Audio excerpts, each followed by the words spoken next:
Okay, so yeah, we are back. And okay जी, 16 million जो था जिसकी मैंने बात की थी, that was required to be added in, क्योंकि 16 मिलियन जो है वो इंक्लूड करना है हम लोगों को, क्योंकि 16 मिलियन का लोन ले लिया हमने। अगर वो नहीं लिया होता तो there could be a different chance. अच्छा जी, अब आ जाते हैं हम लोग नेक्स्ट स्ट्रेटजीज की तरफ, फ्यूचर स्ट्रेटजीज की तरफ। फ्यूचर स्ट्रेटजीज की अगर हम बात करते हैं तो और ये याद रखो, फ्यूचर स्ट्रेटजीज जो हैं दे आर ऑलवेज गिवन, और फ्यूचर स्ट्रेटजीज पर ही आपका असल में सारे का सारा यूनिट 6 आएगा।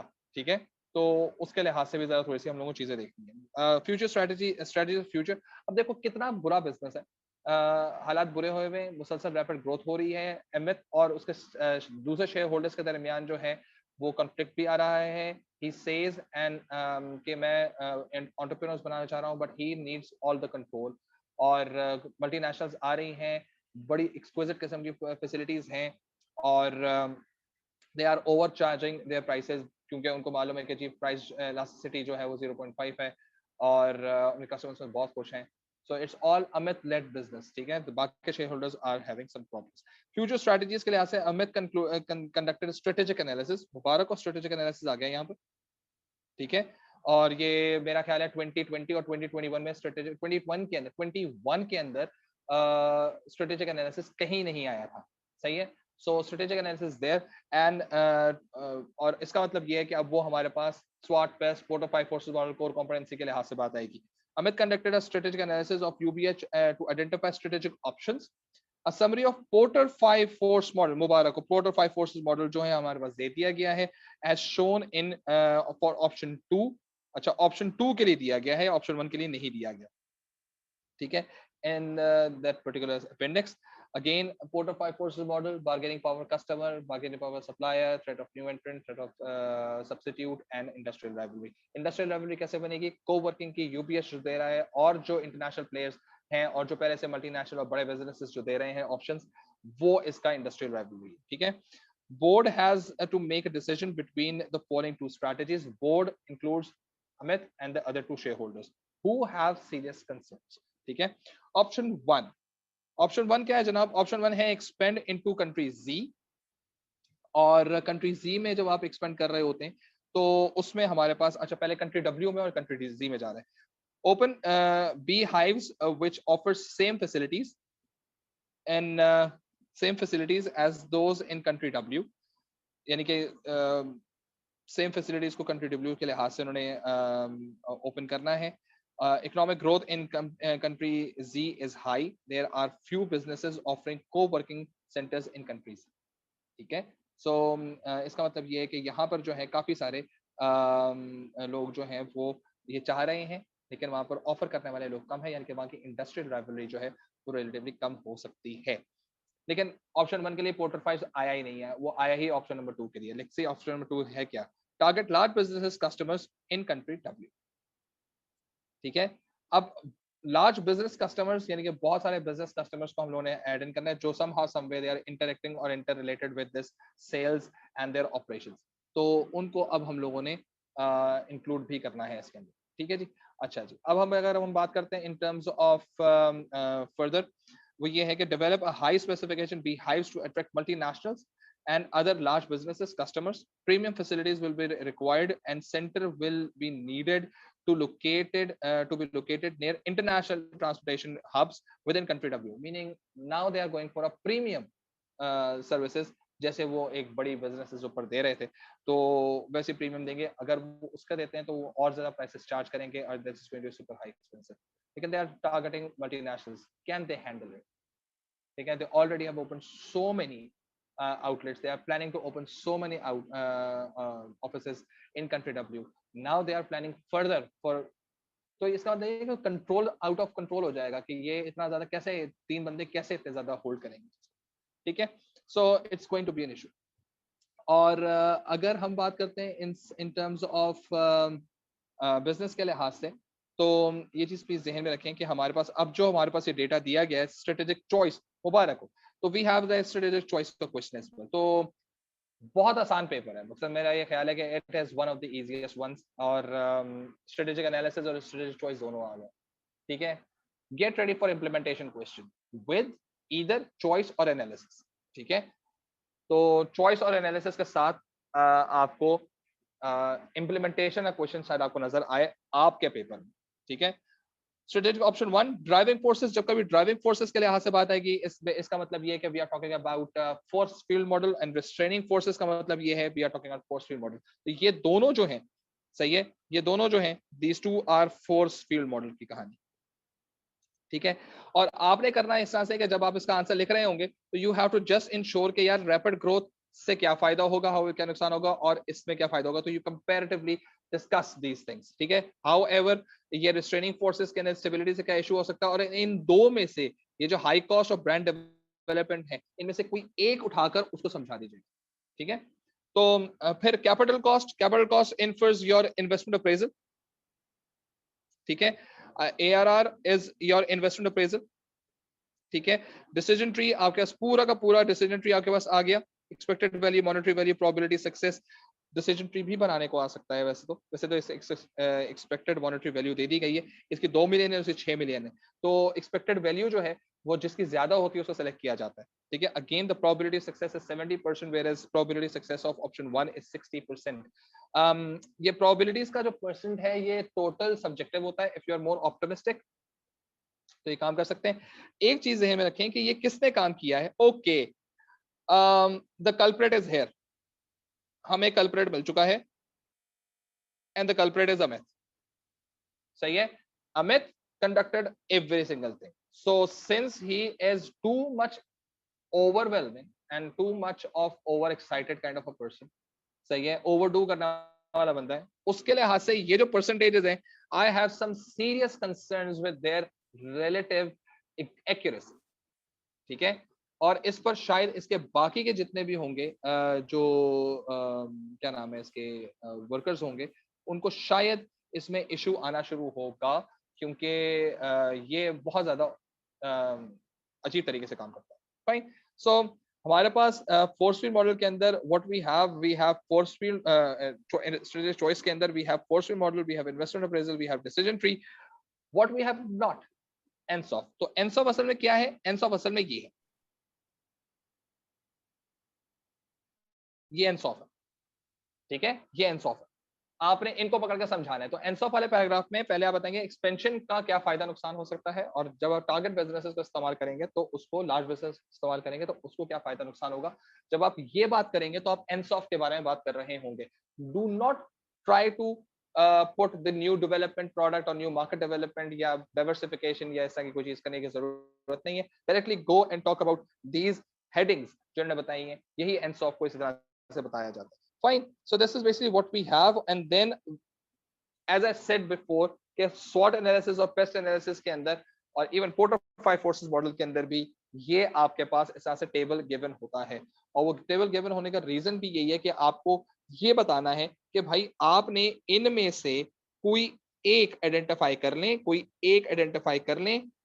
सही है, जैसे ये तो खैर एक एक ही है, मैंने इसमें सही वाली आइडेंटिफाई कर ली, फाइन, जिनको मैंने हाईलाइट किया मैंने इनको आइडेंटिफाई कर लिया। जब मैं आंसर लिख रहा हूँ तो मैं इनको समझा रहा हूँ। सही है, पोर्टर 5 फोर्सेस मॉडल का जब मैं आंसर लिख रहा हूँ तो मैं इनको समझा रहा हूँ जिनको मैंने हाईलाइट किया हो, मैं इनको समझाऊंगा, इनका हाउएवर करूंगा, और ये मैं बड़े सारे पैराग्राफ के अंदर पोर्टर 5 फोर्सेस मॉडल समझा दूंगा। अब मुझे पोर्टर 5 फोर्सेस मॉडल का फायदा नुकसान लिखने की जरूरत नहीं है, क्योंकि मैंने इनके चारों मेथड्स को समझा दिया, चारों फोर्सेस को मैंने समझा दिए।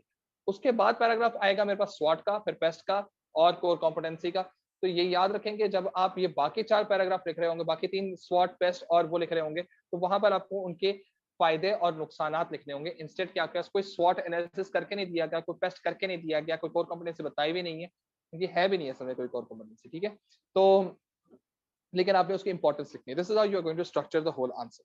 Fine, so this is basically what the case study is. और ये केस स्टडी पढ़ते वक्त मैंने जो कोशिश की है इस चीज की, वो ये है कि how to read the case study in order to ensure कि आपके पास क्लियर अंडरस्टैंडिंग हो। सो अब आ जाते हैं क्वेश्चंस के ऊपर। Let's see what the questions are, और क्वेश्चंस के लिहाज से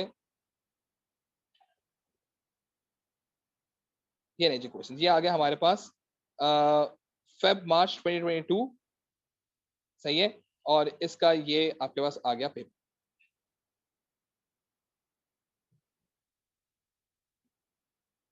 ठीक है जी, तो ये अब आपके पास क्वेश्चन पेपर आ गया, और क्वेश्चन पेपर के अंदर हमारा पहला जो क्वेश्चन आ रहा है दैट इज के analyse two benefits to UBH of its approach to human resource management. ठीक है, अब ह्यूमन रिसोर्स मैनेजमेंट के लिहाज से अगर हम देखें तो इनके लिहाज से जो काम था जिस तरह की अप्रोच इसे रखी हुई है उसके लिहाज से अगर मैं बात करूं तो इसने एक फ्लेक्सिबल कॉन्ट्रैक्ट्स दिए हुए हैं।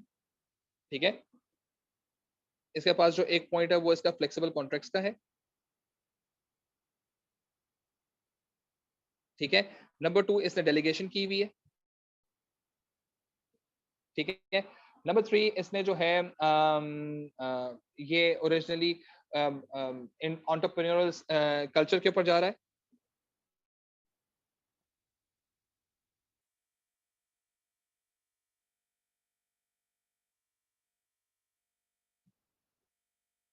ठीक है, तो आपने असल में ये बताना है कि दो बेनिफिट्स आपने बताने हैं कि किस तरह की इसकी अप्रोच का क्या फायदा हो सकता है। So first of all if I go with the same understanding कि यार अगर मुझे इस आंसर के अंदर देखना है तो इसने यहाँ पर ये दो को आइडेंटिफाई कर दिया हुआ है और इसने कहा अप्रोच टू HRM। सही है, तो what I am going to do, I am going to start with what HRM is, और इसके जो ओवरऑल जो है वो बेसिकली पीपल कल्चर या इसका सॉफ्ट HRM के लिहाज से काम कर रहा है, जिसमें ये प्रोजेक्ट्स के अंदर एम्प्लॉयज को कॉन्ट्रैक्ट्स दे रहा है, उनके लिहाज से काम करवा रहा है और डेलीगेट कर रहा है। तो it's a kind of a soft HRM। और इसमें जो अब एम्प्लॉयज को देते हैं काम तो एम्प्लॉयज जो हैं वो ज़्यादा अच्छे तरीके से काम कर सकते हैं, और इसके अंदर उनके दरमियान जो है वो ज़्यादा ट्रेनिंग की वजह से वो अपनी प्रोडक्टिविटी बढ़ा सकते हैं, ज़्यादा अच्छा काम कर सकते हैं, रिलायबिलिटी बढ़ सकती है, कॉन्फिडेंस बढ़ सकता है। So this is there. So अगर मैं इस आंसर के लिहाज से बात करूं तो मेरे पास इस पर्टिकुलर चीज के अंदर what I am going to have like paragraph 1 is going to be the definition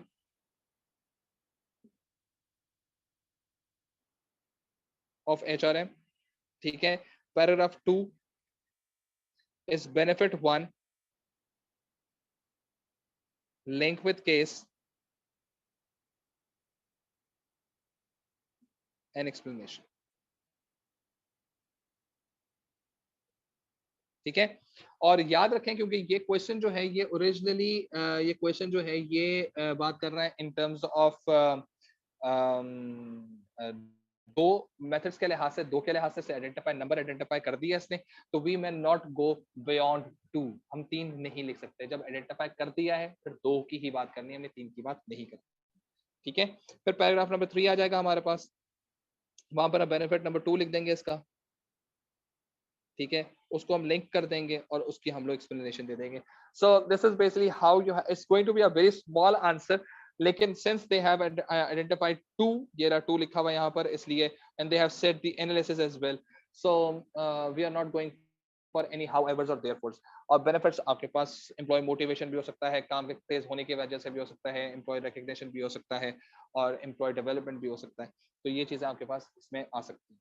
अगर आपको आपकी एक्सप्लेनेशन कम लग रही है या थिंक के यार मैं एक्सप्लेनेशन के अंदर बार बार एक ही बात कर रहा हूँ, जो कंबाइन मोर पॉइंट्स, सही है, एक दो पॉइंट्स को मिलाओ और आपस में एक दूसरे से ब्रिज करना शुरू कर दो, it's going to be very favourable. ठीक है जी, तो अब ये चीज हमारे पास आ गई है, क्वेश्चन नंबर 1 हो गया, क्वेश्चन नंबर 2 की तरफ चलते हैं, और इससे अच्छी खासी जगह इसमें है जी, मुबारक हो, ये वही चीज आ गई है। कंप्लीट द नोट 5, मैंने जी कंप्लीट नोट 5 कर दिया था। कंप्लीट नोट 5 के साथ से जी ये 5 जो है ये 24 से ऐड होगा तो यहाँ पर 29 आ जाएगा। सही है, और ये 43 जो है, इस 43 से जब ये 10 माइनस होगा तो ये 33 आ जाएगा। ठीक है, so this is basically what we have. हमारे पास पहला क्वेश्चन तो हो गया। उसके बाद जाते हैं identify the minimum project duration assuming no delays in the project. कोई डिले होता नहीं है तो minimum duration of the project है क्या? Minimum duration project is 43 days, is 43 days पे बात हो रही है सारी की सारी। ठीक है ना, मेरे ख्याल से डेज ही है सारी के सारी, तो ये 43 डेज के ऊपर काम है। सही है, 43 जो लास्ट पे आंसर आ रहा है, दिस इज अ टोटल, कोई एग्जम्पशन नहीं लगा। ठीक है, select the state the critical state the activities of critical path. अच्छा जी, क्रिटिकल पाथ की एक्टिविटीज कैसे आइडेंटिफाई करते हैं जरा वो देख लेते हैं, किसकी वजह से नंबर आ रहा है। ठीक है, किसकी वजह से नंबर आ रहा है। ठीक है जी, तो ये चीजें में रखें। तो हम लोग जाएंगे सबसे आखिरी वाले नोट के ऊपर के 43, और हम सबके जो हैं ये ऊपर वाले नंबर्स देखेंगे, याद रखें हम ऊपर वाले नंबर्स देखेंगे सारे। सही है, हम नीचे वाले नंबर्स नहीं देखेंगे, हम सारे ऊपर वाले नंबर्स देखेंगे। ठीक है, तो ये ऊपर वाले नंबर्स के लिहाज से हमने बात की। देयरफॉर अब आ जाते हैं इसके लिहाज से 43 किन दो नंबर्स को ऐड करके आया, 5 और 38 को ऐड करके आया। k को मैंने ऐड इन कर लिया, तो I have like this k is over here, ठीक है। देन 38 कैसे आया, 38 में हमने 30 को ऐड किया, तो ये f आ गया हमारे पास, तो f is over here. Then 30 कैसे आया है, 10 और 20 के अंदर ऐड किया है, तो ये चीज आ गई है, तो therefore are d activity is over there. d कैसे आया जी, 5 में 5 ऐड करके आया, तो c की वजह से आया, therefore are c is over there. और ये जो है हमारे पास, ये 5 कैसे आया है, ये 5 आया आपके पास a से होता हुआ, b से नहीं आया, ये a से होता हुआ है, सही है। तो 5 जो है किससे आया, ऊपर से 5 से आया, तो यहाँ पर हमारे पास a आ गया, ये रहा। लेकिन सिंस a के साथ अगर आप देखो तो a के साथ जो है ये क्रिटिकल डमी एक्टिविटी अटैच है, therefore what we are going to do, think, इसके ऊपर एक कैप बना देंगे, सही है। ये कैप बनाने का मतलब क्या है, आइडेंटिफाई कर दिया कि हम लोगों के पास जो a है उसके साथ डमी एक्टिविटी अटैच्ड है, सही है। और नीचे लिख दिया a cap is where dummy activity exists, ठीक है। जिस एक्टिविटी के साथ आपका डमी एक्टिविटी अटैच होगा उसके ऊपर कैप आ जाएगा। This is how you show के। अब इससे मुझे पता चल गया कि ए सी डी एफ के जो है वो तो है, लेकिन के एफ डी सी के अंदर कोई कैप नहीं, ऊपर टोपी नहीं लगाई हुई मैंने, सही है। देयरफॉर उनके वो रेगुलर एक्टिविटीज हैं, लेकिन ए के ऊपर जब कैप लगा हुआ है तो इसका मतलब क्या है कि ये ओरिजिनली अब डमी एक्टिविटी है। This is the first time ever they tested dummy activity as a critical activity, ठीक है। अच्छा जी, फिर flotation time, total flotation time की बात कर लेते हैं। टोटल फ्लोटेशन टाइम का फॉर्मूला क्या होता है हमारे पास ऑफ एक्टिविटी जे, इसका फॉर्मूला होता है G L F T and, सही है, माइनस ड्यूरेशन माइनस ई एस टी स्टार्ट, ठीक है ना। तो जे एक्टिविटी देख लेते हैं क्या। जे एक्टिविटी हमारे पास है जनाब ये वाली,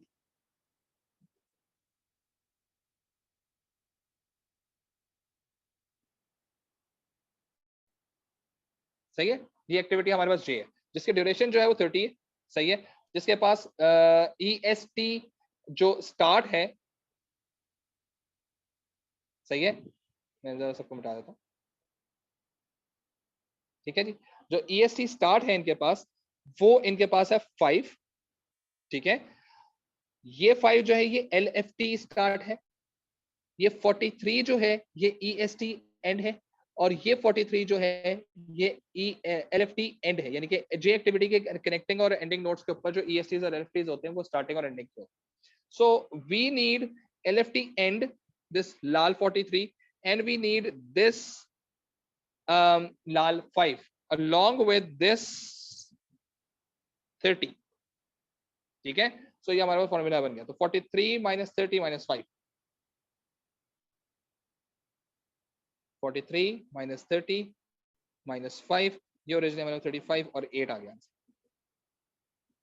ठीक है। 8 का मतलब ये है कि ये एक्टिविटी ओरिजिनली 8th प्रायोरिटी की है, ये टीएफटी जो है वो प्रायोरिटी वाइज चलती है, फाइन। तो ये हमारे पास 2 नंबर हो गए। अब आ जाते हैं इस क्वेश्चन पे। अब ये आ जाते हैं यहाँ पर हम लोगों से जो पूछा जा रहा है, इट्स अबाउट के refer to, you may refer to your answer for 2A and other information, अलग अलग पैराग्राफ बनेंगे। Evaluate the usefulness of CPA in planning the new sentence, ठीक है। यूजफुलनेस के बारे में बात आएगी, जैसे यूजफुलनेस के बारे में बात आ रही है ना, तो जैसे आप इसका कुछ फायदा लिखेंगे, फायदे के बाद फौरन से बेशतर टेबल पे जाइएगा, और टेबल में जाने के बाद जो डिस्क्रिप्शन लिखी हुई है एक्टिविटीज की, उन डिस्क्रिप्शन के में से कोई एक्टिविटी निकाल लीजिएगा और उसको समझाना शुरू करिएगा, ठीक है। तो this is applied element. Other information के अंदर ये चीज जरूर है कि आपके पास डमी एक्टिविटी जो है वो एग्जिस्ट कर रही है, ठीक है। How to handle dummy activity, ये आपने डमी एक्टिविटी के लिहाज से बात करेंगे यहाँ पर, ठीक है। अच्छा, डमी एक्टिविटी होती क्या है, ये बेसिकली माइट बी हैपनिंग वाली एक्टिविटी होती है, जो माइट इट हैपन। तो इस माइट इट हैपन के अंदर हमें रिसोर्सेज बना के रखनी पड़ती हैं। हो सकता है ये एक्टिविटी हो जाए, तो जब जरूरत होगी तो हमारे पास वो रिसोर्सेज अवेलेबल हों। देयरफॉर डमी एक्टिविटी किसी एक्टिविटी के साथ अटैच होती है तो याद रखिएगा कि उसकी ओवरऑल ओवरहेड्स बढ़ जाते हैं, क्योंकि एलोकेटेड ओवरहेड्स ज्यादा होते हैं इसके। दूसरी बात ये कि आपकी जो इंटरडिपेंडेंसी है, सही है, डिपेंडेंसी, सही है, माइट चेंज, सही है। तो ये चीज जो है इंटरडिपेंडेंसी का चेंज हो जाती है, मतलब कुछ एक्टिविटी ऐसी हैं जो साइमल्टेनियस इंजीनियरिंग के थ्रू बेहतर तरीके से की जा सकती हैं। Can we have better arrangement, ठीक है, कैन वी ऑप्टिमाइज, तो ये अगर ये वाली बातें जो है ये सारी क्या अदर इन्फॉर्मेशन की तरफ चली जाएंगी। यूजिंग एन आंसर फॉर फ्रू ए, आप अपने आंसर के अंदर इस को भी इस्तेमाल कर सकते हैं, आप इन 43 डेज को भी इस्तेमाल कर सकते हैं, प्लस उसमें लिखा हुआ है कि अगर आपकी एक्टिविटी जो है वो डिले हो जाती है, which was basically an E activity delaying by 10 days, ठीक है, तो आप ये भी पॉइंट लिख सकते हैं कि देखो अगर 10 डेज पे होती है तो ये जो अगर होता, अगर ये 10 डेज होता तो ये ई कितने दिन का होता, 20 डेज का होता, तो 5 + 20 इज गोइंग टू बी 25। तो याद रखो अभी भी इसके डिले होने की वजह से भी यहां पर आंसर 30 ही आएगा, क्योंकि यहां से हम लोग कर रहे हैं 5 + 5 इज 10, 10 + 20 इज 30, सही है, ये हमारे पास आ गया। जब 5 + 10 और 10 यानी 5 + 20 इज 25, तो यहाँ पर हमारे पास लड़ाई किसकी हुई थी, 30 और 25 की हुई थी, सही है। तो अभी भी कौन सा नंबर लिखा जाएगा, मीनिंग अगर ये एक्टिविटी 10 दिन भी डिले हो जाती है, जो केस पे कहा हुआ भी, अगर मैं इस पॉइंट पे लिखना शुरू करूं तो हमारी फिर भी क्रिटिकल एक्टिविटीज से कोई इफेक्ट नहीं पड़ेगा, ठीक है। तो वो जो अमित अंकल बिला में परेशान हो रहे थे ना कि ये डिले हो जाएगा और ये हो गया वो हो गया, तो वो ऐसे ही बोल रहे थे बिला वजह में, उसका कोई कोई फर्क नहीं पड़ रहा। हाँ, ऑन द कॉन्ट्ररी उन्होंने कहा था कि वो 10-12 दिन डिले हुई भी है, कुछ सारी बातें उन्होंने कही भी है, तो वो चीजें जो है डेफिनेटली वो शायद थोड़ा सा प्रॉब्लम जनरेट कर सकते हैं, ठीक है। तो इस चीज को प्लीज में रखिएगा। नहीं, ये 20 डेज से नहीं, ये 12 डेज से हुआ है सर, मैंने अभी देखा है, ठीक है। तो ये अभी भी 27 ही होता है, तो still not issue, no issue at all, ठीक है। तो स्टिल आपके पास जो, और उसने कहा था प्रोजेक्ट जो स्टार्ट हुआ वो भी 10 दिन डिले से हुआ। हाँ, ये पॉइंट जो है ये असल में इसकी टोटल ओवरऑल ड्यूरेशन को बढ़ा देगा। अब वो 10 डेज 43 डेज पे नहीं होगा, 53 डेज पे होगा। ये अगर आपने रेफरेंस लेना शुरू किया तो that makes your answer little bit more applied, क्योंकि Amit basically already have shown concerns about it, ठीक है। तो this is how you have to do it। अच्छा जी, so हम लोगों को कितनी यूजफुलनेस लिखनी है, हम लोगों को कम से कम 3 यूजफुलनेस लिखनी है। हमारे पास एक पैराग्राफ बनेगा इस चीज का और एक पैराग्राफ बनेगा इस चीज का। So we can start with paragraph 1, ठीक है।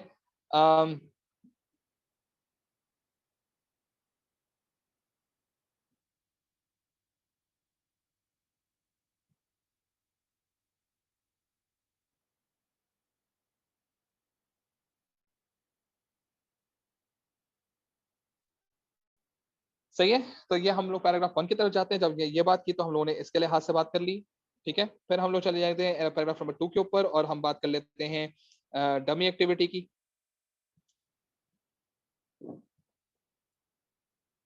ठीक है, एंड इंटरडिपेंडेंसी की।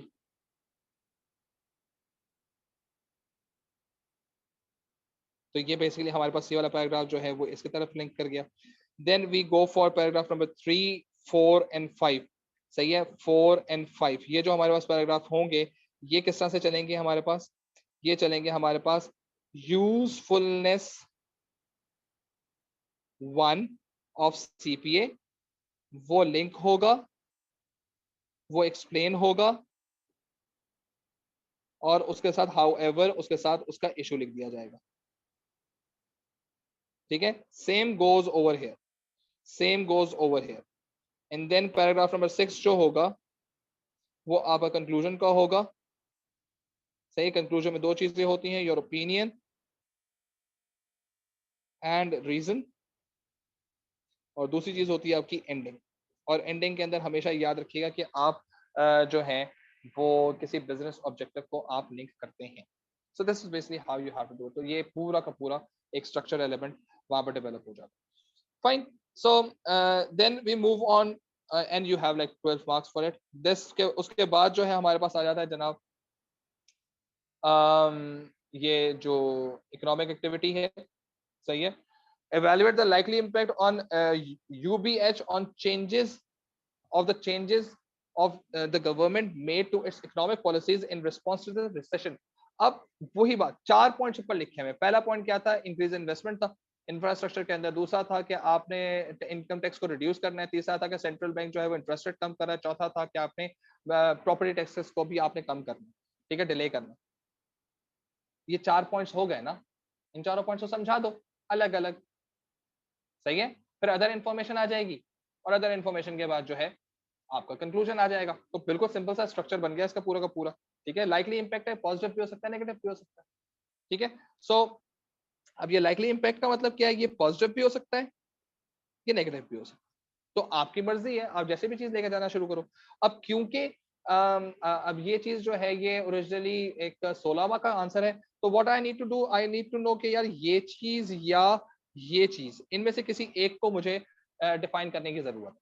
सही है, या तो मैं इकोनॉमिक पॉलिसीज को डिफाइन कर दूंगा, जी मॉनेटरी फिस्कल पॉलिसी होती है क्या, उसके बारे में बात करके मैं आगे निकल जाऊंगा, क्योंकि इसमें इंटरेस्ट रेट और उसके बारे में बात की गई, या मैं बता दूंगा कि जी रिसेशन होता क्या है। तो मैंने कहा यार पहले काम करते हैं कि जी फर्स्ट ऑफ ऑल पैराग्राफ 1 में मैं इकोनॉमिक पॉलिसीज के बारे में बात कर लेता हूँ। ठीक है, कि इकोनॉमिक पॉलिसीज जो हैं वो क्या होती हैं, that is fiscal and monetary policy. ठीक है, ये मैंने डिफाइन कर दिया क्योंकि उसके बारे में आगे बात आ रही है। सही है। उसके बाद मेरे पास जो पैराग्राफ नंबर 2 है, उसमें मैंने पहला इंपैक्ट लिखा है इंक्रीज इन्वेस्टमेंट्स इन इंफ्रास्ट्रक्चर। सही है, उसको मैंने लिंक, ये तो खैर लिंक मैंने बात ही की है, उसको मैं एक्सप्लेन करूंगा और इसके साथ मैं इसका हाउएवर लिंक दूंगा। ठीक है, अगर मैं इसको इन्वेस्टमेंट की को मैं अगर पॉजिटिव इंपैक्ट के लिए लिख रहा हूँ, इसका पॉजिटिव इंपैक्ट आएगा तो मैं इसके साथ हाउएवर करूंगा, अगर मैं इसको नेगेटिव के साथ लिख रहा हूँ तो इसको मैं देयरफॉर करूंगा, सिंस ये है ही एक पॉजिटिव पॉइंट, इसलिए मुझे इसके साथ इसका हाउएवर करना पड़ेगा। पैराग्राफ नंबर 3 जो है वो क्या चीज आ गई जी, रिड्यूस, आपके पास क्या चीज आ गई जी, इनकम टैक्स। ठीक है, उसके साथ मैं क्या करूंगा, एक्सप्लेन करूंगा। ठीक है, उसके बाद मैं हाउ एवर करूंगा और मैं इशू दे दूंगा, तो इनकम टैक्स कम करना है इस फायदा। ठीक है, पैराग्राफ 3 जो है, पैराग्राफ 4 जो है रादर, उसमें हमारे पास इंटरेस्ट रेट कम हो रहे हैं जनाब। ठीक है, मैं उसको एक्सप्लेन करूंगा। अगर आप समझते हैं कि ये एक पॉजिटिव इम्पैक्ट है तो इसके साथ इसका हाउ एवर कर दें। अगर आप समझते हैं कि नहीं यार ये अगर इंटरेस्ट रेट कम हो रहा है तो लोग जो हैं वो ज्यादा खरीदना शुरू करेंगे and so on and so fourth, तो इन्फ्लेशन आ जाएगी, अगर आप ऐसे करें तो सर देयरफॉर कर दीजिए। Paragraph number 5 is delayed payment.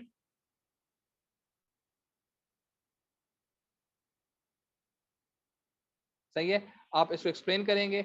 If you think कि ये एक पॉजिटिव पॉइंट है तो इसके साथ आप हाउ एवर करके आप इसके साथ इशू कर देंगे, अदरवाइज नहीं है तो आप इसके साथ देयरफॉर करके आप इसका सोल्यूशन दें।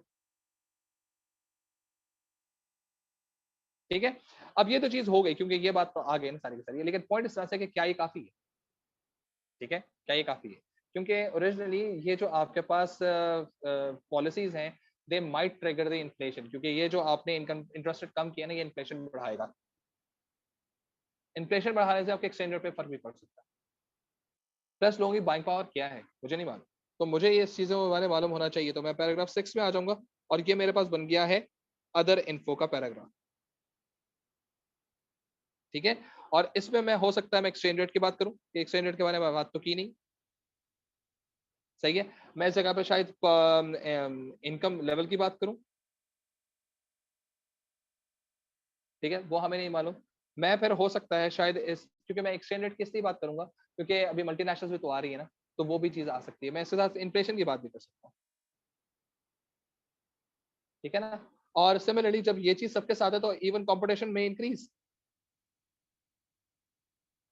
ठीक है, तो अब ये वो बातें हैं जो मुझे ज़हन में रखनी है। Since this question says evaluate, since this question says evaluate, therefore मुझे जो है वो इसको पैराग्राफ नंबर 7 में लेकर आना होगा और मुझे यहाँ पे कंक्लूजन लिखना होगा। सही है, कंक्लूजन में दो चीजें होती हैं, मेरा ओपिनियन भी है क्योंकि ऐसे क्वेश्चन जो है वो इवैल्यूएट कहा हुआ है, तो इसलिए मैं इसके साथ ऐसे करूंगा और फिर इसके साथ मैं इसकी एंडिंग करूंगा। अच्छा, एक चीज को ज़हन में रखना कि जब ये क्वेश्चन आपसे कहा जाए लाइकली इम्पैक्ट ऑन यूएचबी, तो ये जो एक्सप्लेनेशन आ रही है ना पूरी की पूरी, ये जो एक्सप्लेनेशन वाली कहानी आ रही है, ये जो एक्सप्लेनेशन वाली कहानी है सारी की सारी, ये प्लीज ध्यान में रखना कि इस एक्सप्लेनेशन जो है टुवर्ड्स यूबीएच लगनी चाहिए, इकोनॉमी नहीं लगनी चाहिए, यूबीएच लगनी चाहिए। ठीक है, तो उसके लिहाज से भी हमने बात की। ठीक है, तो यूबीएच से ही रिलेटेड हमने बात करनी है। मैं पहले बात भी कर चुका हूँ कि when ever you writing down any answer, ensure करना है कि आपने क्वेश्चन को रीड आउट लाजमी करना है।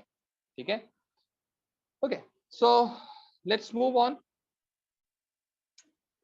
to the next question.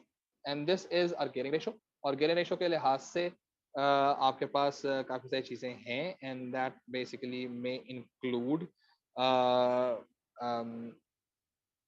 Gearing ratio. ठीक है जी। तो गियरिंग रेशो की अगर हम बात करते हैं तो गियरिंग रेशो जो है वो हमारे पास होता है टोटल डेट, सही है, अपॉन टोटल इक्विटी। ये मैंने फॉर्मूला लिख दिया। अगर मैं टेबल में जाके देखता हूँ, जो मेरे टेबल के अंदर इंफॉर्मेशन गिवन है, तो वो टेबल के अंदर मेरे पास जो नॉन करंट लाइबिलिटीज हैं, अच्छा इसे कहा गया 2021 का कर्ज, ठीक है जी। तो 2021 की नॉन करंट लाइबिलिटीज जो 12 है, 16 मिलियन कैसे लोन ले लिए, ठीक है, डिवाइड कर देते हैं, ठीक। और उसके बाद जो है वो एक सेकेंड, टोटल इक्विटी की बात आ रही है। टोटल इक्विटी जो है वो इनके पास 2 मिलियन की है, ठीक है, प्लस यहाँ पे 16 मिलियन यहाँ पर आ जाएगा, दोनों में 16 मिलियन ऐड कर दिया जाएगा। This is 28 million bye 18 million. जो कोई आंसर आता है वो आपने अपने, सही है, ये आएगा इस 2:1 के लिहाज से, ठीक है जी। तो ये आपका गियरिंग रेशो यहाँ पर कंप्लीट है। उसके बाद आ जाते हैं नेक्स्ट चीज के ऊपर, करंट रेशो के ऊपर बात करते हैं जी। करंट रेशो जो है वो किसके बराबर होता है, current assets upon current liabilities. और करंट एसेट्स के लिहाज से अगर हम बात करें तो हमारे करंट एसेट्स कितना है, कैश एंड कैश इक्विवेलेंट्स दिए गए हैं और करंट लाइबिलिटीज दी गई। तो हमारे पास करंट एसेट्स जो है वो 0.7 है और करंट लाइबिलिटीज जो है वो 3 है। जिससे जो कोई आंसर भी आता है वो समथिंग समथिंग इज टू 1, ये इसका ये आंसर है, ठीक है।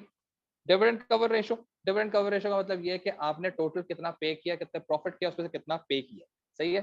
तो प्रॉफिट का कितने हिस्सा आपने पे ऑफ किया हो।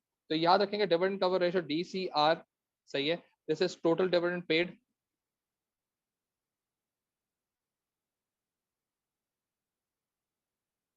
अपॉन नेट प्रॉफिट,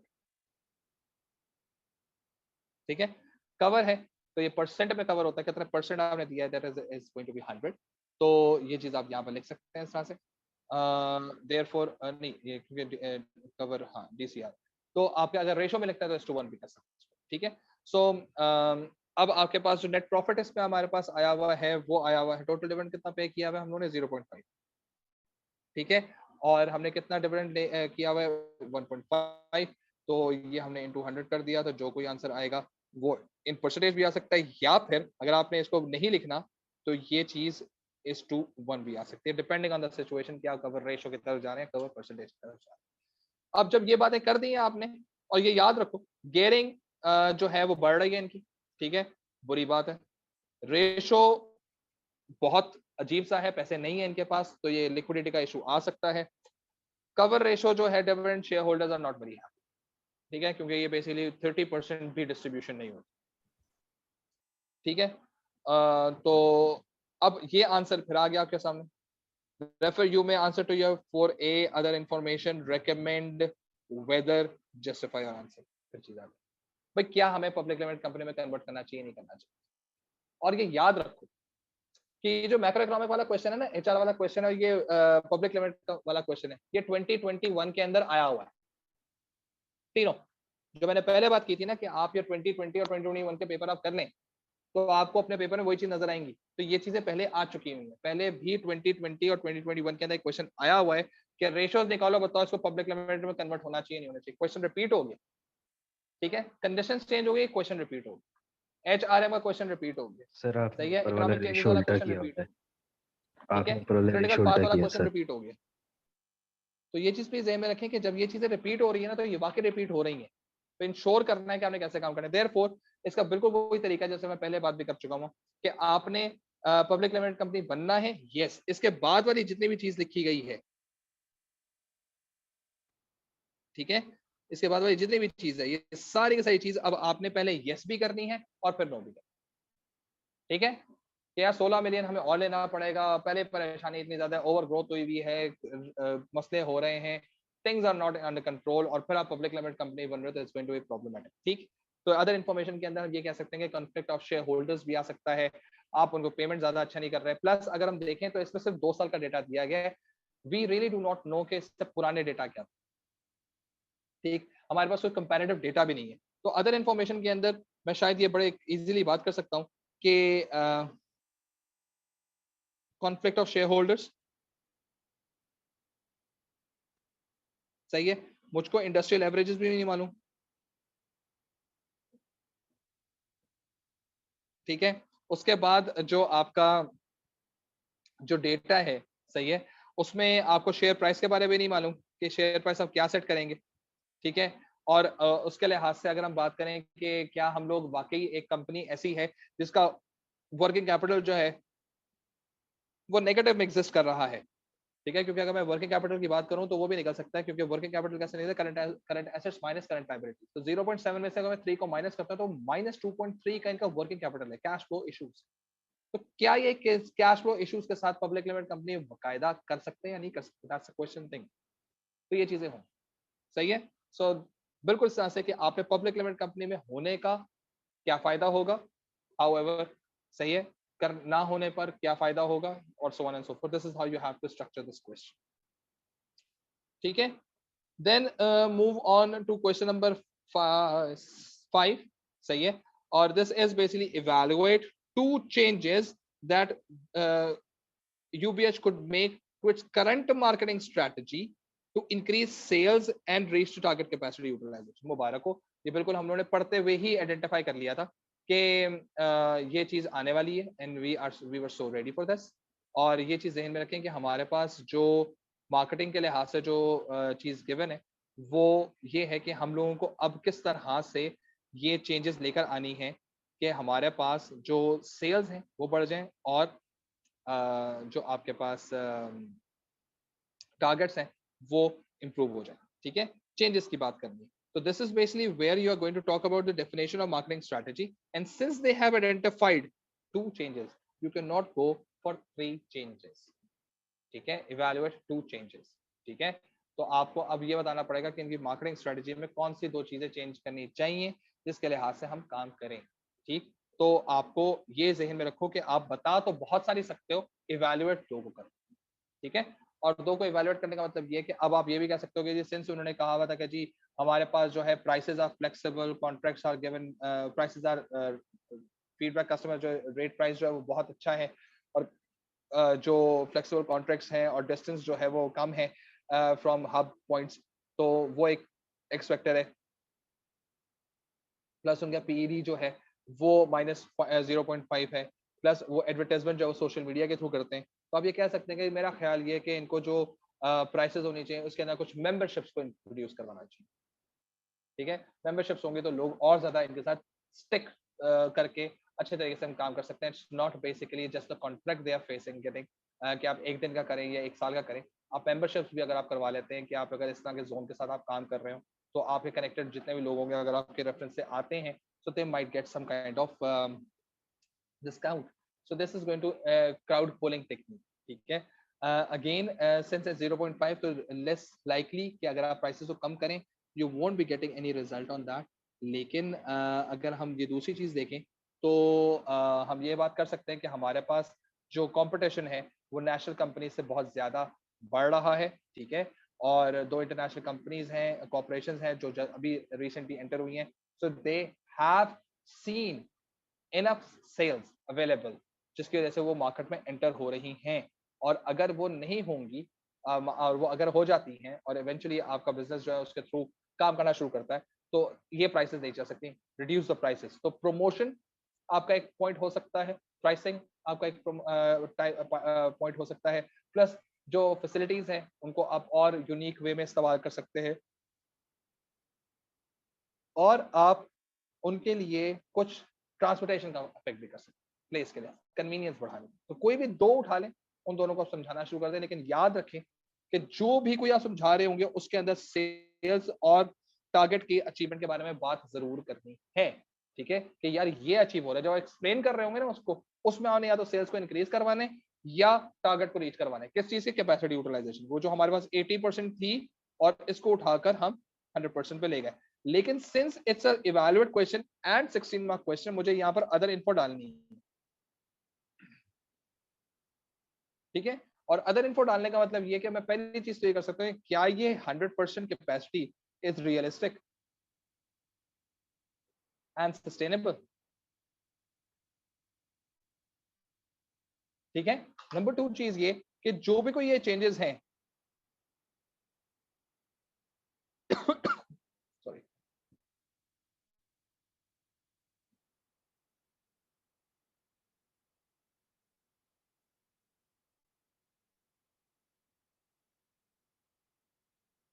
ठीक है, may changes may take time to respond in market। तो अब इसका मतलब ये कि आप कितनी देर तक वेट कर सकते हैं, ठीक है ना। प्लस क्योंकि प्रमोशन की बात की गई तो AED इज नॉट कैलकुलेटेड, ठीक है। प्लस आपके पास किसी तरह का जो आपने सोशल मीडिया के लिहाज से अगर हम बात कर रहे हैं, सब कुछ कर रहे हैं, तो ये चीज प्लीज ध्यान में रखें कि व्हाट आर द स्ट्रेटजीज।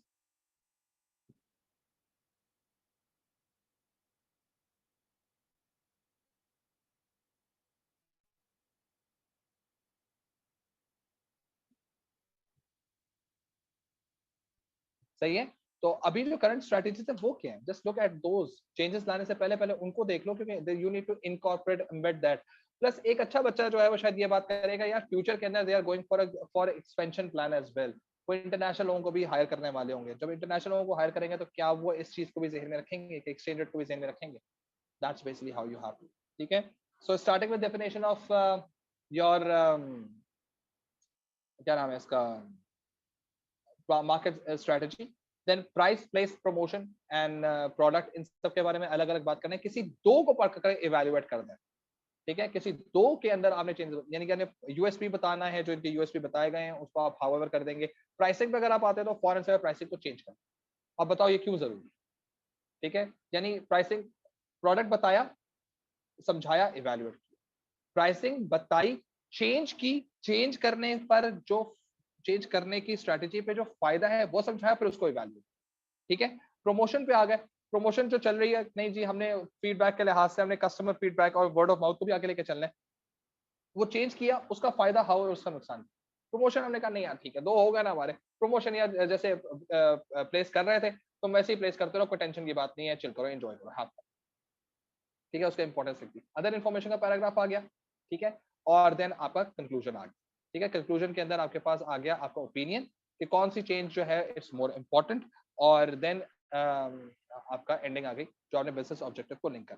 सो आपके पास जो पैराग्राफिंग के लिहाज से बात आई है, तो paragraph 1 is definition, paragraph number 2 जो है वो प्रोडक्ट के ऊपर है, पैराग्राफ 3 जो है वो प्राइस और चेंज ऑफ प्राइस के ऊपर है, पैराग्राफ 4 जो है वो प्रमोशन और चेंज ऑफ प्रमोशन के ऊपर है, पैराग्राफ नंबर 5 जो है वो आपके पास प्लेस के ऊपर है, और पैराग्राफ नंबर 6 जो है वो अदर इन्फॉर्मेशन है, और पैराग्राफ 7 जो है वो आपका कंक्लूजन। सही है। ये आ गया आपके डिफाइन, ये आ गया आपका प्रोडक्ट, ये आ गया आपका प्राइस एंड चेंज, ठीक है। ये आ गया आपके पास प्रमोशन एंड चेंज, ये आपके पास आ गया प्लेस, ये आपके पास आ गया अदर इन्फो, तो ये आ गया आपके पास कंक्लूजन। सही है। That's basically how you have. तो हम लोगों ने क्वेश्चन के पैरामीटर को भी पूरा कर लिया, और जो हमें मार्केटिंग स्ट्रेटेजी पूरी बतानी थी वो भी। चलो जी आ जाओ जी आखिरी दो क्वेश्चंस के ऊपर, and that is our asset question, ठीक है जी। तो इन्होंने यहाँ पर बोला है कि जी evaluate the usefulness of Porter 5 force model analysis as a framework for developing as business strategy, ठीक है। बिजनेस स्ट्रेटजी बनाने में इसका क्या फायदा होगा, देखो बिजनेस स्ट्रेटजी बनाने में भाई सिर्फ पोर्टर 5 फोर्सेस का फायदा नहीं होता, बाकी का भी फायदा होता है, ठीक है। तो अब हमने शुरू कैसे करना है, we have to start with वही कल वाला फॉर्मूला जो हमने बताया था कि जी हमने पहले एसएम समझाना है, फिर एसए समझाना है, फिर पोर्टर 5 फोर्स मॉडल के जो चार फैक्टर्स बताए गए उनको अलग अलग आपने समझाना शुरू करना है। Then you talk about the best, then importance of स्वॉट, इंपॉर्टेंस ऑफ कोर कॉम्पिटेंसी, फिर बताना है ये कि जी बिजनेस स्ट्रेटजी के लिए बड़ी जरूरी चीजें होती है, और हर एक के ना जब कभी भी आप उसको समझा रहे होंगे ना, स्वॉट को समझा रहे होंगे या पेस्ट को समझा रहे होंगे, कोर कॉम्पिटेंसी समझा रहे होंगे, या पोर्टर 5 फोर्सेस मॉडल के जो चार फोर्सेस उन्होंने बताए गए जब उनको समझा रहे होंगे, वहां पे किस चीज को रेफर कर रहे होंगे हम बात कर रहे होंगे मुसलसल किस चीज की, ये जो हमारे पास है in terms of business strategy. सही है। हम इस बिजनेस स्ट्रैटेजी के लिहाज से कि किस तरह से उसमें हेल्प कर सकता है, ठीक है। That's basically how you have to do it. Then strategic choice के लिहाज से, जैसे मैंने कल भी बात की थी कि दो ऑप्शंस के लिहाज से बात की जाएगी, तो कंपैरेटिवली हमें हर चीज के लिहाज से बात करनी पड़ेगी। इवैल्यूएट स्ट्रेटेजिक चॉइस टेक्निक्स, ठीक है, that would be most helpful, सही है, when deciding between option 1 and option 2। सही है। एसएम की डेफिनेशन आएगी, एससी की डेफिनेशन आएगी। पहले जो आपको वहां पर क्या दिया गया था, पहले आपके पास था ड्राइविंग फोर्स, सही है, यानी एफएफएम फोर्स मॉडल, पहले आप उसको समझा देंगे, ठीक है। फिर आप इसी के साथ जो है ऑप्शन 2 को भी समझा देंगे, ठीक है। फिर रिस्ट्रेनिंग फोर्सेस के लिहाज से दोनों को समझा देंगे, ठीक। फिर आप ये समझा देंगे जी ये तो आपका हो गया फोर्स फील्ड मॉडल। फिर अगले पैराग्राफ में आ जाएंगे एंड्स ऑफ एक्सपेंडिंग बिजनेस का क्या फायदा हो सकता है और टारगेट लार्ज कस्टमर्स का क्या फायदा, हाउ नुकसान हो सकता है, हो गया एंड्स ऑफ।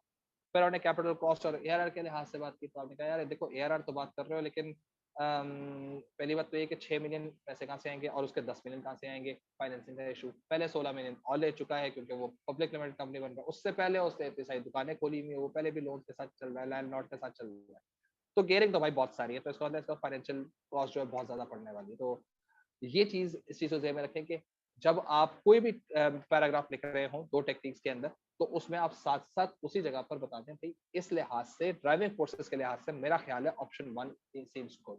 रिस्ट्रेनिंग फोर्सेस के लिहाज से आप आखिर में उस पैराग्राफ में बता दें मेरा ख्याल है कि इस लिहाज से option 2 is good.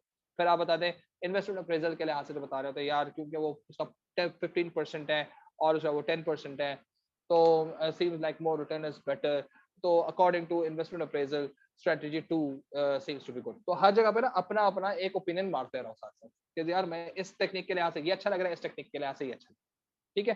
Expected value की बात कर लेते हैं, 2 मिलियन और 6 मिलियन, ऑप्शन 1 तो अच्छा बिल्कुल भी नहीं लग रहा। लेकिन सबसे बड़ा प्रॉब्लम क्या है इसके साथ, अंकल अमित ने किया हुआ ये काम, therefore it's going to be very difficult to ensure के काम कैसे करें। तो ये बात हो गई सारी की सारी। तब आपने बात करनी की बात सुने, ये जो आपके पास जितनी भी टेक्निक्स है ना, अब आ जाएंगे फाइनल पैराग्राफ के ऊपर। ये जितनी भी टेक्निक्स है ना स्ट्रेटेजिक चॉइस की, ये जब तक एनालिसिस तमीज का नहीं होगा ना काम नहीं कर सकता, और सीधे इम्प्लीमेंटेशन सही नहीं होगा ना फिर it won't work out. Therefore ensure करना है to have a strategic management process effective, you have to ensure effective strategic analysis and strategic choice and strategic implementation। फिर आप टाइम और फाइनेंसिंग के लिहाज से, जो फाइनेंसिंग तो खैर जोर से यहाँ पे नजर आ रहा है, इसके बारे में बात करेंगे। एंड देन विजन मिशन की इंपॉर्टेंस देखेंगे कि विजन जो है उसको अचीव करना है। रिमेंबर इस केस के अंदर आपको विजन भी दिया गया है। So this is what we have in this particular March 22 का पेपर। आई होप आप सबको समझ आ गया होगा। ये पेपर मैं आप लोगों के साथ शेयर कर लेता हूँ इसको डिस्कस करें, देखें इसको और प्रिपेयर करें अपने आप को। और कल का पेपर आप लोगों ने इंशाल्लाह, सुबह का पेपर आप लोग बहुत अच्छा करें इंशाल्लाह। अल्लाह ताला आप लोगों के सबके लिए बहुत आसानियां करें और अल्लाह पाक बहुत अच्छा ग्रेड आप लोगों को दिलाए, दुआ में याद रखें। And that's it for me, I am done with my A2 efforts and thank you very much. अस्सलाम वालेकुम।